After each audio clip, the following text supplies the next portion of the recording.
Everyone, and welcome to our event tonight. Thanks so much for being here with us. It's great to see so many faces. We are excited to share tonight's event, the Parent Council, together with the Women's Leadership Council of BBYO, on a very important topic, body confidence. The Parent Advisory Council for BBYO partners with BBYO to build parent community that extends globally and acts locally to enrich the teen-led movement.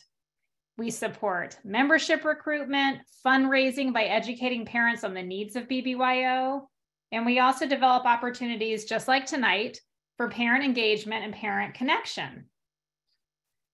WLI enhances leadership and mentorship opportunities for young women through BBYO. It features successful women at various stages of their lives and careers, actively works with BBYO to inspire and empower young women through leadership development of BBG alumni. This group focuses on efforts developing year-round alumni programming, providing guidance and support to current and past BBGs, and amplifying women's programming at International Convention each year. I hope that many of you have attended all of the parent education programs that we've had throughout the year. We've been happy to receive lots of comments from all of you about our events and how much you're enjoying them. You can find recordings of those past events on our website under the Parent Advisory Council section. And if you're interested in getting more involved in BBYO as a parent, we'd love for you to raise your hands in your communities. And please use the link in our chat for more information or contact us through the website. So now, without further ado, I'd like to introduce Denise Hamburger, who is sharing the screen with me. Well, Denise Hamburger is the founder and executive director of Be Real USA. It's a nonprofit that envisions a world where each and every student can grow up with a healthy relationship to food and their bodies. In 2019, Denise created a professional development workshop for teachers called Body Confident Schools, and has delivered this training to more than 2,500 US teachers. Among her more than 75 conference keynote and school presentations, Denise has presented to the National Association of School Psychologists, at the Center for Disease Control to their Healthy Schools Division, and at the Society for Public Health Education's Advocacy Summit. Denise co-developed and co-piloted Be Real Body Kind High School Body Image Curriculum with a team of international body image academics. Body Kind is the first body image curriculum developed for a diverse cohort of students. After Denise's presentation this evening, she looks forward to taking your questions. And that's usually one of the most lively parts of our discussions in these educational seminars. Please think about your questions and submit them to our staff attendee under the heading Questions for Denise on your computer screen, and we will get to as many as we can. Denise, I'm going to turn it over to you. Thanks for being here tonight. thank you so much. It is a pleasure to be here at BBYO's Women's Leadership and Parent Advisory Council. I loved the music coming in. That was a perfect song. We were talking about that beforehand, but I think I'm going to play it at all my talks now. So that was great.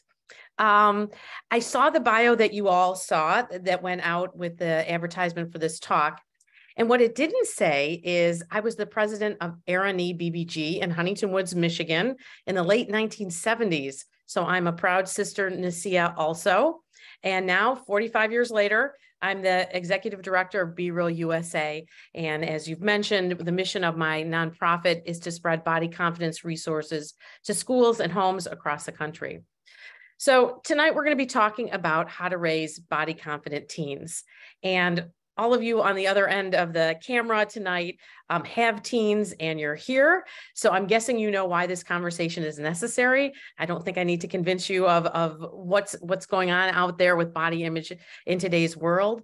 Today's cultures put so much pressure on how our kids look. And we know what this is. We all grew up with the same pressure, so we can relate to it. But unfortunately, because of social media and the world they live in today, the kids have more pressure than we did growing up. The good news is there are tools available to help teens with their body image. Academics have been researching body image issues and eating disorder prevention for decades. So we know what causes body image problems, and we have good ideas on how to avoid them. Unfortunately, up until recently, these tools haven't been widely disseminated. So that's why Be Real does what we do. We bring free evidence-based body image curriculum to high schools, and we train the adults in children's lives, that's teachers and parents, you out there in the audience, on how to create body confident environments in homes and schools.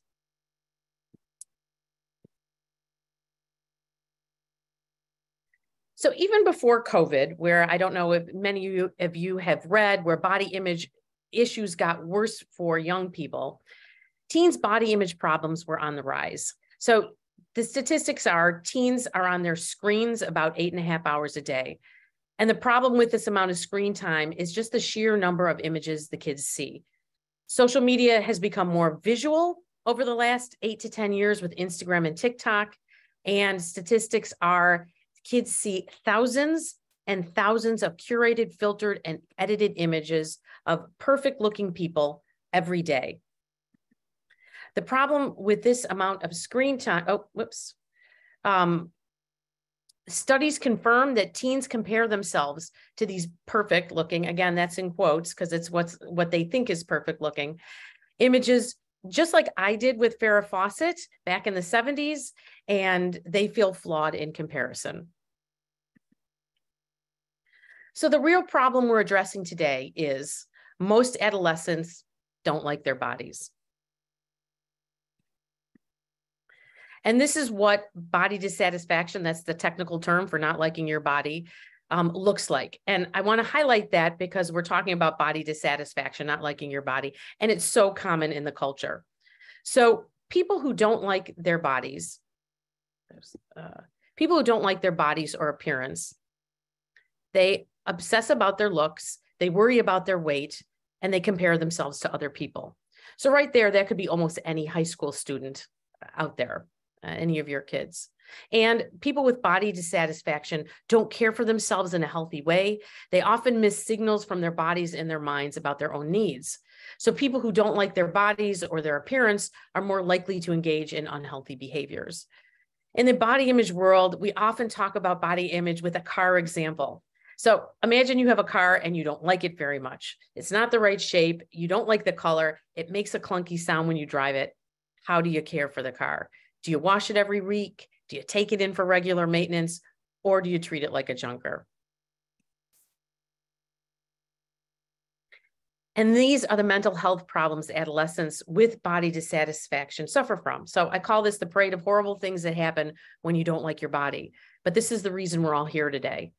Research shows that body dissatisfaction is a risk factor for almost every eating disorder, all the ones you're going to see. It's a direct cause of low self-esteem. If you don't like your body, it's hard to like the person living in it. And it's directly linked to anxiety, depression and isolation, and even suicidal thoughts. Body dissatisfaction puts you at risk for substance use and abuse, unsafe sexual behavior, and lack of self-care. Again, like with that car, if you don't like your body, you don't care what happens to it. And again, you don't take care of it. So all the thoughts and behaviors we're discussing about food and body tonight, in eating also, exist on a continuum. This is the mind share continuum of thoughts about body and eating. And we all live somewhere on this spectrum of thinking about food, body, and eating. So a person with an eating disorder lives here with almost 100% of their mind share on food, body, and eating. They're thinking about food and eating and their body all day. On the other end of the spectrum is someone who eats just to get fed. I always mention my son, Michael, when we're talking about this. That person has about, I'm guessing 10%. This is not, these aren't firm statistics, but you can see how this works. They've got some mind share on food, body, and eating. And all the disordered thoughts and behaviors that we're talking about with body dissatisfaction are somewhere in the middle, in this space between that. And the more pink space or magenta space here represents more mind share spent on thinking about food, body, and eating. And the white space here is the space they have for other things in their life. The problem for adolescents is when the preoccupation takes over the space in their brain, they don't have that white space and time for things that matter more, which is just about everything. That's school, friends, interests like sports or art or theater. And that also includes forming their identity. That's their developmental task at adolescence. So why is this all happening? The answer surprises literally no one. We've all been swimming in an appearance-obsessed culture for decades. And I like this fishbowl image for our crazy culture because it's been hard to see the water become more and more polluted over the years with things like magazine covers telling us what we're supposed to look like. This one's a big one. This is the 2014 Victoria's Secret ad for a perfect body. I think the campaign is called The Perfect Body, telling us directly that this is the perfect body. And if you look here, all 10 of the women have identical shapes and sizes. They're almost all the same height too. This is the appearance ideal. And the message we all get by looking at the appearance ideal is everything else is imperfect. They've told you right there by naming the campaign, The Perfect Body. And since models represent about 1% of female body type, this is actually an impossible standard for 99% of women. And society has had different ideals in different times. Their ideals are different in different cultures and subcultures. If you're a ballerina or a weightlifter, you have a different body ideal, but they all have in common that they're all narrow and impossible for most people to achieve with their genetics. And even though we know this, people try to get these looks for themselves with unhealthy behaviors like food restriction, over-exercising, and plastic surgery. And here we've got more pollution in the water. These are magazines for men, so this affects boys as well as girls, and they're told exactly what they're supposed to look like in the same way. There's Instagram, again, visual social media, TikTok, visual social media. Here we've got ads. This is part of their day-to-day lives, really telling us on TV that we need to restrict our food intake to be smaller. That's the message of the ads.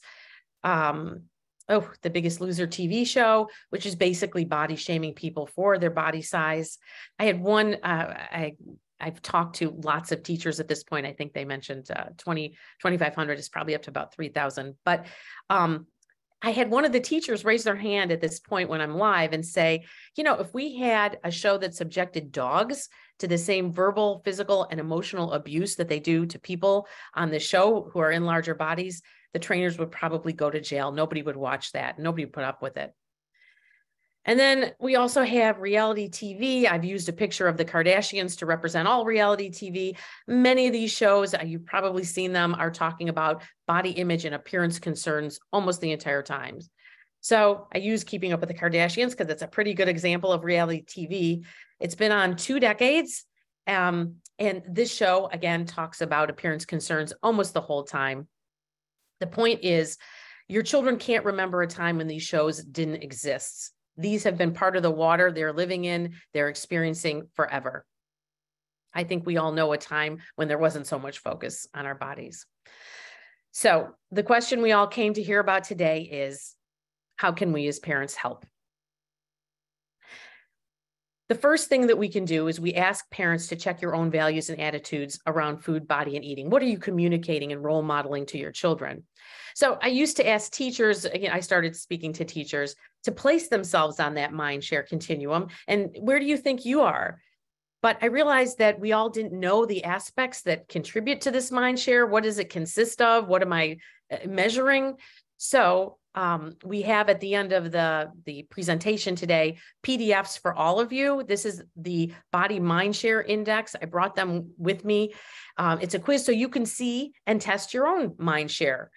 There's a little calculation on the back of this PDF that you can actually calculate yourself.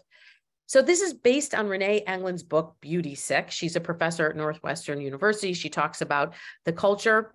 And I showed her this quiz, and she said she really liked it because what I did is kind of lifted pieces out of the book, what comprises mind share. There were things I didn't even know about. There's one here, mirror, mirror, right there, number 8. When I first read the book, the mirror talks about how many times you're looking at yourself in the mirror all day. And I'm like, oh, what does that mean?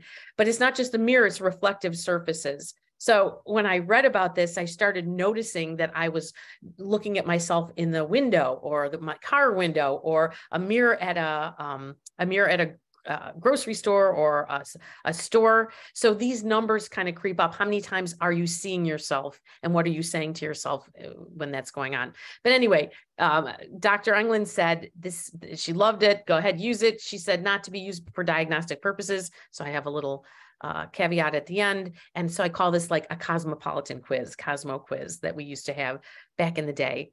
And again, Carly, I think has these for you at the end.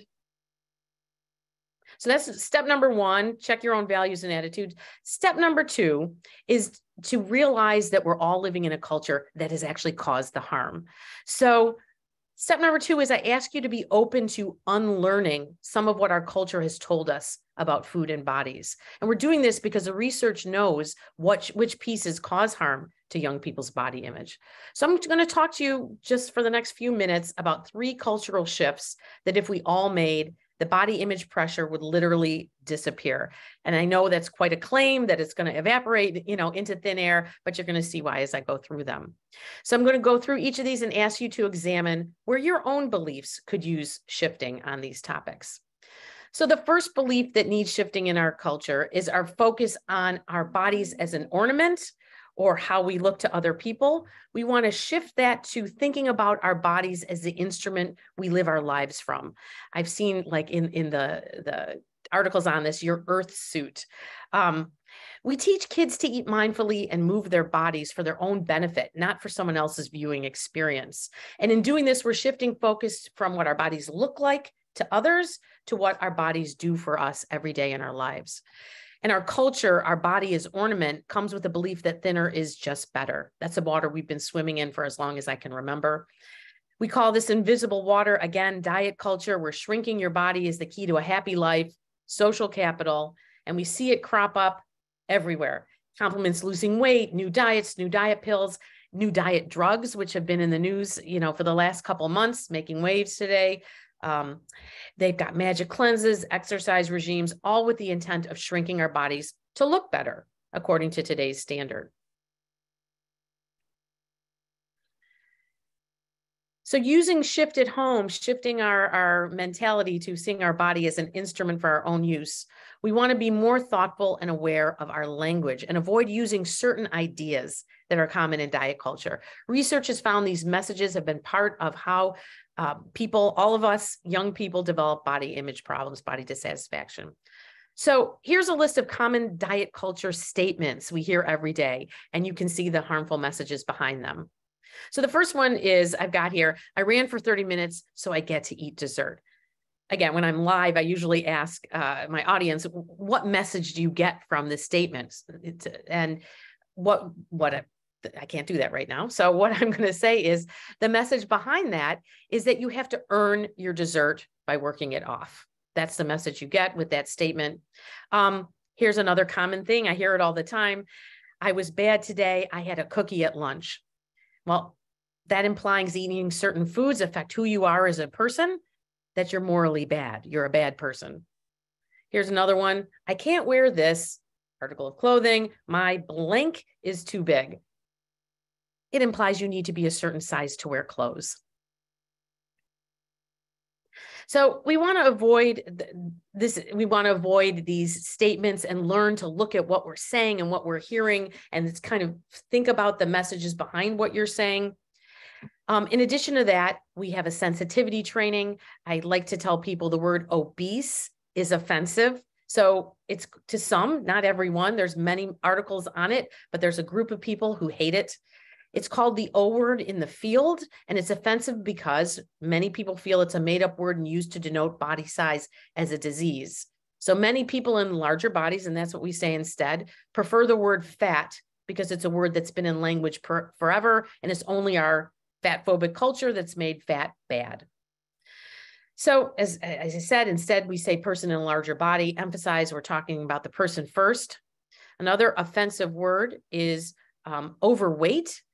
So you can see this is how we're looking critically at some language. It assumes that there's a weight that you need to be at built into it. And you're going to hear this word all the time. You probably use this word. I know I have. And then even the word big comes with a value judgment. Bigger than what? So I was giving this talk to my sister, and she asked me, okay, if you're suggesting that to switch out these words, what should we say instead? What do I say instead of big? And the first thing I'd suggest is to ask yourself whether you need to describe a person's body size at all. When we talk about a person's body size, the underlying message is we're measuring their worth by that size because that's what we've chosen to say about that highlighted person. So why are we talking about their body size? Are we trying to tell a person they've gained weight since the last time you saw them? Or are you just trying to describe a person by saying something about the person, like that big man over there? So if that is the case, if it's just a descriptor that we're commonly using, could we highlight something else? And if we're shifting from ornament to instrument, maybe we highlight what he's doing. So the man's standing by the stairs instead of that big man over there. So I know small, nuanced shifts in focus and intention. These are picky uni, but this is how we think about bodies. And this is where diet culture's thinner is better notions live, in those cracks and crevices. I still come up with them time to time, and I've been doing this for about 8 years now, where you say something and you realize there was a message behind it. It still crops up. So Renee Englund in her book, Beauty Sick, goes a step further and suggests we use our words for good and not evil. And instead of talking about how a child looks, focus on non-appearance aspects of self. What qualities we hope children will have as they head out into the world. So that's something, if you want to talk about something else, there's something else to talk about. So our objective here is to lessen the importance of appearance. And my next piece of advice is to just ban body talk. So body talk is any discussion of somebody's body. So we want to avoid talking about a child's weight, size, or appearance. So when I say this, teachers like raise their hands and say, when would I ever do that? When would I ever talk about a student's weight, size, or appearance? And that's true. When would they ever talk about a child's weight, size, or appearance? But for parents, parents do it all the time. You're getting too big. You came home from camp and you gained some weight. And in certain cultures, in the Latinx culture, I've been told it's normal as you walk in the house to make a comment on body size. That's almost like a hello for them. But we know that this causes harm because we've worked with a lot of people who've had an eating disorder or have body image problems. And this always crops up as one of the first times they start thinking about it. We also want to avoid comments about our own weight, size, or appearance. So this could be how much weight you've gained during the pandemic, or how you're on a certain diet, or how you're trying intermittent fasting. Do what you want to do. Don't talk about it because you are a role model on this topic. We also want to avoid talking about other people's weight, size, or appearance. So these are the comments we hear all day long on reality TV. She hasn't lost the baby weight, or she shouldn't be wearing that outfit. And we're doing this because we don't want children to believe a person's worth is measured by their weight, size, or appearance. Simple enough. Let's talk about something else. Okay, back to my sister who asked, okay, what do we talk about instead? We can shift the focus from body as ornament to body as instrument and focus on all the things our bodies do for us to live our lives every day. We can comment and be grateful for these things. Try to infuse them in your thoughts and language, discussion, noticing when our bodies are doing well for us, competing in sports, being healthy, walking to school, feeling the sun on your skin, all the things that you really are grateful for that your body's doing every day. And when I first had this slide in, this slide's been in my presentation for 8 years now. And at the beginning, it sounded kind of woo-woo, you know, like a little, I don't know, out there. But in recent years, they've studied scientifically the benefits of gratitude and found real measurable body image benefits to being grateful for your body. So on to shift number 2, quickly, instead of fixating on body measurements as our culture suggests, we want to focus on teaching kids how to take care of themselves. So this is about the process of self-care, not desired appearance results. We're focused on results when we obsess about measurements like the numbers on the scale, BMI, clothing size. So if you think about it, these measurements were created to be tools to help us. When having a bathroom scale became popular in the 60s or the 70s, it was to generally inform us of large weight fluctuations, up or down. Nobody was weighing themselves daily and getting their day ruined by the number on the scale. So we really don't care if students know their weight or BMI. They actually don't mean that much. We want them to learn healthy self-care behaviors, how to eat mindfully, how to move their bodies for their own benefit, and many more. So this is about the process of self-care, not appearance results. And this slide is a version of what self-care could look at. The big picture point, I'm not going to go through all of these things, is well-being is so much more than just eating and exercise. It's an interplay of mental health and physical health that we balance every day for our own benefit. And we want students to learn it's their job to take care of their whole selves and not just focus on one aspect. And this is a quick diagram of the balance they could be doing every day with the same mind share that they use for counting calories or carbs. Our culture over-rotates to the eating and the exercise, but these are all the things that self-care is comprised of, all of these things. So I'm going to focus on eating for just a second because it's a big topic in our lives. We have a curriculum on how to eat, not what to eat. And this is from the curriculum that talks about eating mindfully. The first thing we want to do is avoid talking about junk foods or bad or good foods, because I know these are terms everyone uses, but we've learned it's a very short leap from saying the food is bad to I'm bad for eating it. And it teaches kids guilt around eating, which is not good mental self-care. Again, we're balancing all those aspects. So instead, we want to talk about fueling your body well with different foods without stigmatizing foods. We want kids to know how food affects their body so they can fuel themselves for their day. We want to talk about hunger and fullness cues, eat when you're hungry and stop when you're full. So yes, of course, we can't eat anytime. This isn't the hunger and fullness diet, but it's about noticing body cues and honoring your body's needs. We also want to talk about trusting your body with questions you ask yourself. What am I hungry for? Is it a meal or a snack? What looks good to eat right now? Your body really does know a lot. And we also want to talk about enjoying your food. This is really important because we know when you don't enjoy your food or you feel guilty or you feel deprived, it leads to out of control binging behavior. Every binge starts with deprivation, period. These concepts are based on intuitive eating principles, which are the gold standard in body image world today. So putting this shift into practice at home, we want to avoid talking about our own weight or BMI or body size. So if you are restricting your own food, you can do what you want. But the way you talk about it with your kids, instead of saying, I'm trying to fit into my high school jeans, you'd say, I'd like to get stronger for a 5K in the fall. Again, shifting from looks to your body use. So you don't want to talk about dieting or weight training. Also, we want behavior goals, not weight goals. So that behavior goal is I'd like to get stronger, not fit into those jeans. And we want to make healthy, sustainable lifestyle changes. We'll talk about moving for your own mental and physical health, for joy, mind-body connection, to sleep better. So that's, again, focusing on your body. We also want to teach our children emotional regulation. Body and eating issues are often used. I don't know how many of you heard this. Lots of people know this, especially in the therapy world, but they're used to avoid emotional issues. If you're spending your day counting calories and carbs and tracking your life on a Fitbit, these may crowd out other issues you'd rather not think about. And that's a difficult relationship or stage of life you'd rather avoid. And that's not just for kids, it's for all of us.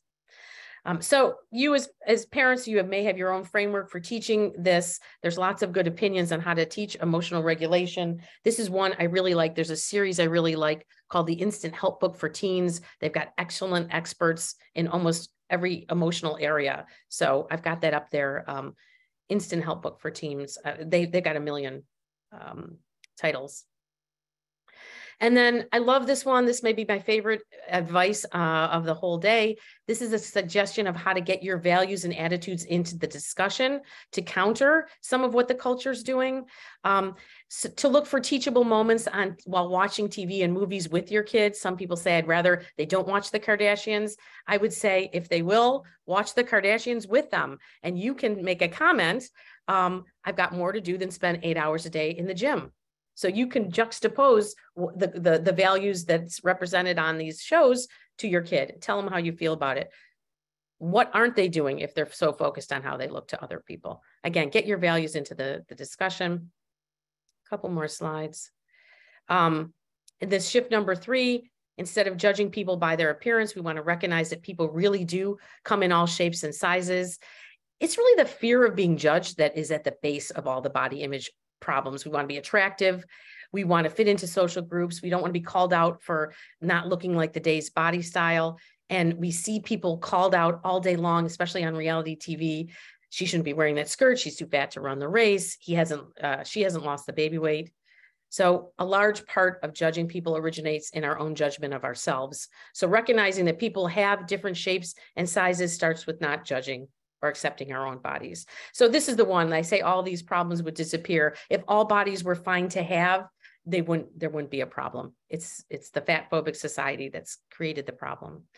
So I have 2 more slides. So I know I've gone a little bit over, but 2 more slides.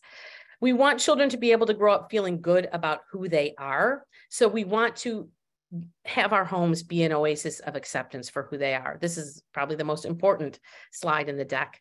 We know that body shame causes them not to take care of themselves and lower their self-esteem. We know that genes account for 60 to 90% of body size, and that bodies aren't meant to stay the same throughout our life cycle.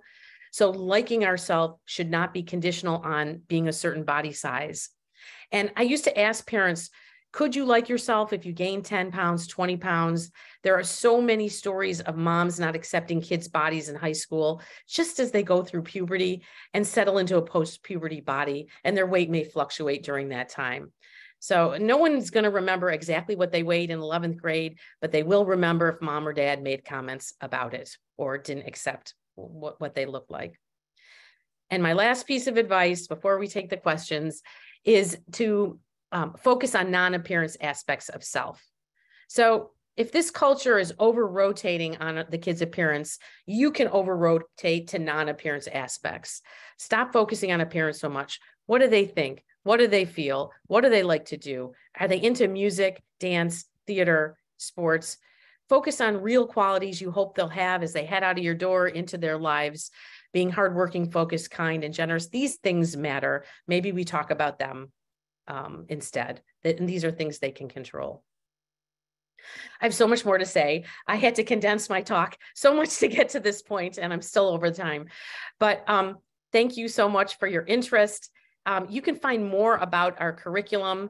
I can send these out to at the end because I know we've got Q&A right now. So this is more information about the body image curriculum that we've done a pilot at. This is a pilot fact sheet. And we have an ambassador program. We have 44 ambassadors going around giving talks like these all over the country. And so if you're interested in the topic and you want to be an ambassador, go to my website, which is berealusa.org, and you can find it, but that's the scan. And then I think we're going to stop the share for the questions. So thank you very much. Denise, thank you so much for providing so many good lessons, talking points, and resources for us. Really, really helpful for this parent community. We received some questions that you all sent in when you were registering. And I'd like to start with some of those questions. And then, as I mentioned, we will turn to the questions that you have now. So Denise, one of the questions was, my child is the subject of body shaming and bullying. Mm-hmm. And that same child says they feel fat. What, as a parent, can I do? Yeah. So unfortunately, that's happening a lot. So one of the slides that I didn't get to talks about how bullying for body size is the #1 reason kids are bullied in school. So why is that? It's mostly because they don't get in trouble for it. So you can't tease kids about race or religion or sexual orientation or gender. You're going to get in big trouble. And excuse me, the kids know that they're not going to get in trouble if they bully on body size. So anyone who needs to bully has just gone to bullying on body size. So what do we know about the bullying? 50% of kids who are bullied aren't in larger bodies. They're in average size bodies or smaller. So you don't have to be in a certain body to get bullied. Everyone gets bullied today. And a couple of things about that. It's not a good idea. I think everyone's first instinct when somebody says that your kid is being bullied or your kid was called fat, if you know that this is the #1 reason that most people are bullied, that and everybody's doing it, it's not a reflection of you. So we should put the focus on the person doing the bullying.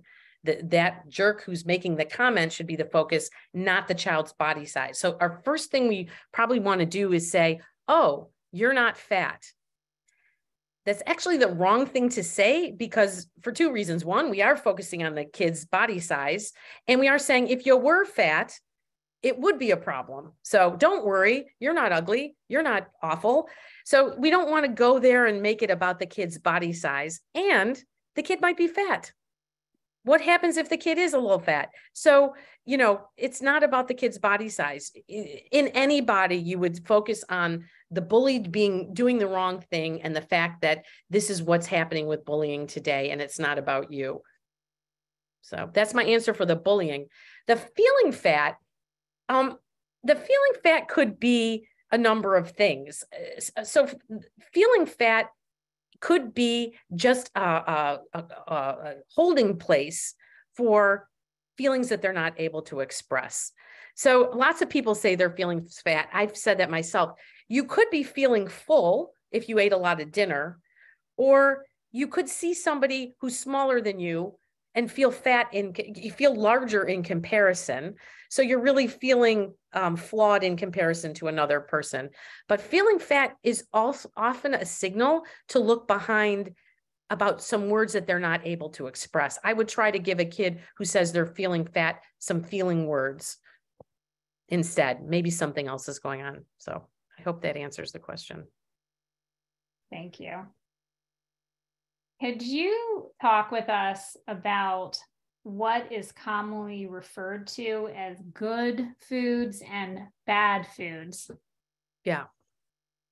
So I talked a little bit about it in the talk. This is something, this is a big deal. When I was raising my kids, I used to call Lucky Charms junkie cereal.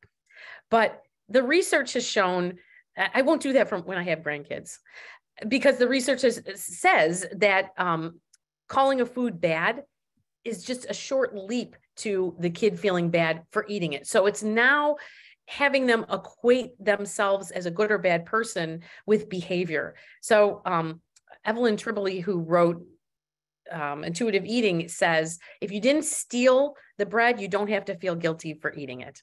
So we don't want guilt anywhere near eating. It's not good mental self-care and deprivation, because guilt and deprivation are behind all kinds of disordered behaviors. So we don't want them to feel guilty for eating a cookie. Everybody eats a cookie one day. So anyway, that's why we don't want morality around the words we use with food. They're finding that even healthy and unhealthy has some morality around it. So they're taking away a lot of our options. When I talk to teachers, they're like, so what do we say? And I'm saying, we're using the words nutrient dense and energy dense foods right now. Not cool, a little clunky, but we really that's just showing we want to keep the morality out of the food. That's how important it is. So, and the other thing is all foods can be good foods.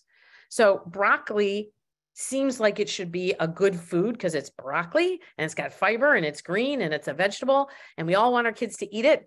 But for somebody who's got orthorexia, which is a pathological fear of unhealthy foods, broccoli is not a good food. That's all they're eating. It might be a bigger stretch and mentally healthy for an orthorexic person or a person suffering from orthorexia to actually eat Doritos or a Twinkie. Okay, another question is, how do we balance body positivity and glorifying obesity when you say accepting all bodies? Is that encouraging our kids to be any weight? So it's about a balance. You know, that is a really common question. And so we want to accept all bodies.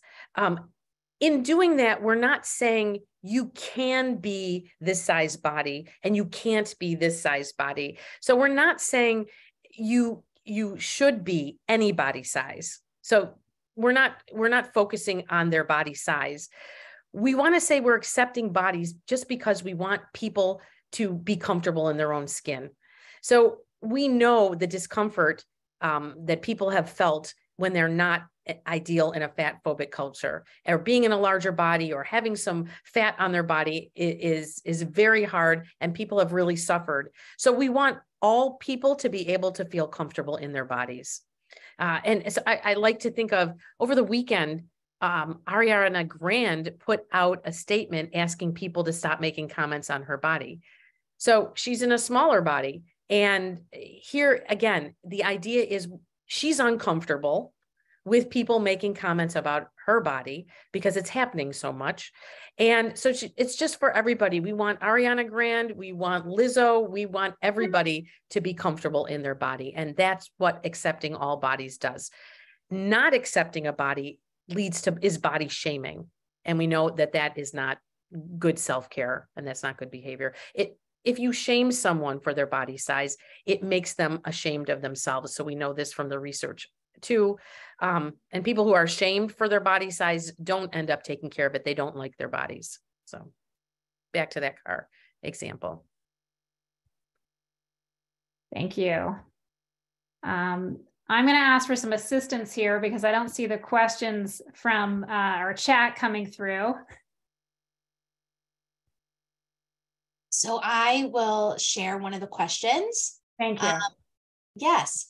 What are your ideas for how to navigate the balance between encouraging body confidence and honoring some sense of modesty? Oh, yeah. Okay. So that's an interesting question. I don't think body confidence and modesty are actually linked.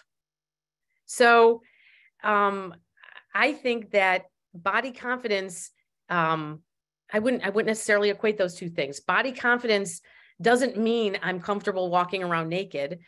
Body confidence literally means I like my body. I'm okay with my flaws from the appearance ideal, so I accept them. People who are body confident, they don't focus on their weight and they value themselves for who they are, not what they look like. So they want to take care of themselves. So that is body confidence. I think that's different from dressing immodestly. I think clothing choices are an expression for a person.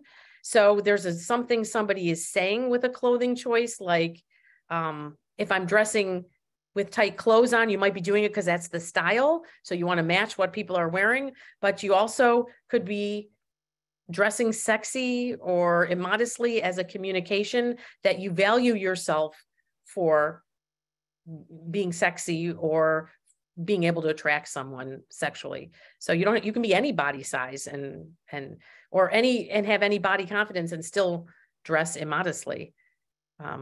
So I think that your choice of clothing, it reflects what's valuable and important and pretty to you, or what you want to say with your clothing choice. And that may or may not come with body confidence. Like body confidence, what does that look like?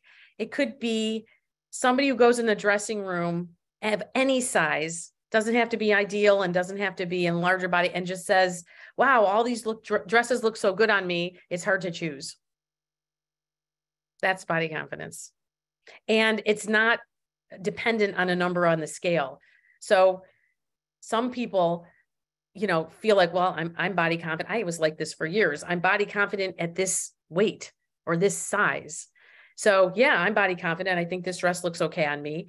But would you be body confident if you went up a clothing size, which will happen when you're pregnant or postpartum or gaining weight in menopause? Can you still like yourself if your body and accept your flaws from that appearance ideal as you go through your lifespan? So that's body confidence needs to be linked to accepting aging and flaws. That's why it's so hard. Thank you. Along that note as well, we got this question a few times. How do you address body confidence with a teen who is in a very body conscious extracurricular activity like dance or sports? Yeah. Oh, yeah. Yeah. So certain activities, dance, sports, ballet. Oh my God. I spoke to an art school up in Northern Michigan about this, and, you know, dance, theater, they have ideals that put so much pressure on the kids. Certain sports, I'm thinking like gymnastics, or some of them have a weight class like wrestling, you know, all of that puts more and more pressure. So, you know, we're talking about society putting pressure. We're talking about social media putting pressure. We're talking now, this is just more pressure, adding more to the experience. So if your child is involved in these activities and there's more reason to teach them to take good care of themselves and take good care of their mental health and have them accept who they are, because there's more of a chance. I think with some of those sports, I think it was twice the amount of eating disorders in weight class sports because of the pressure, like a jockey might have twice the amount. So you need to try harder to balance, I would say. And what I do know is most parents say nothing about body image. So most schools teach nothing about it. Most parents don't talk about it. And I would say if you have a kid who's in one of these sports like ballet or rowing or horse racing, I guess, I would say you've got more responsibility to begin the conversation. That's all. I would get more educated on and get in there, and you can't not talk about it.